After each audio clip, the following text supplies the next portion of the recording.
Vous souhaitez comprendre pourquoi vous manquez de temps et comment y remédier? Voici quelques extraits du parcours. Un premier extrait sur pourquoi je suis débordée. Si vous êtes adepte du « fais des efforts », vous pensez qu'il faut suer, voire souffrir pour y arriver. Vous allez choisir des tâches difficiles, voire les rendre plus compliquées qu'elles ne l'étaient. Vous allez passer du temps à certaines actions qui prouveront votre persévérance et votre compétence, alors qu'elles ne sont absolument pas essentielles. Vous voulez montrer que vous ne ménagez pas votre peine. Ainsi, vous ne prenez pas toujours le plus court, facile et joyeux chemin pour atteindre un objectif. Une invitation, remplacez le « fais des efforts » par « comment faire au plus simple ». Un second extrait sur « limiter les interruptions ». Conseil 1, posez vos règles. Demandez qu'aucune question ne soit lancée à la cantonade en open space. Annoncez les créneaux pendant lesquels vous ne souhaitez pas être dérangé. Par exemple, entre 11h et midi, un blackout total. Dites à vos collègues de l'open space que lorsque vous avez les écouteurs aux oreilles, vous ne souhaitez pas être dérangé.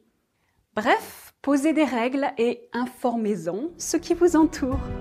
Un troisième extrait sur comprendre la procrastination.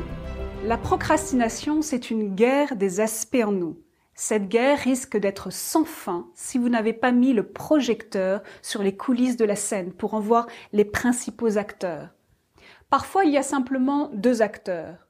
Un aspect nous dit « tu dois appeler le client », un autre « non, je n'en ai pas envie ». Sans la présence du maître en vous, le plus fort des deux gagnera. Parfois, il y a bien plus d'aspects en jeu, ce qui rend le démêlage plus compliqué. Et ces aspects forment des clans. Dans le clan pour, il y a 3 aspects, 3 discours. Tu dois appeler le client, mon chef va me tomber dessus si je n'appelle pas le client, je peux augmenter mon bonus en appelant le client. Et dans le clan contre, il y a 5 aspects, 5 discours.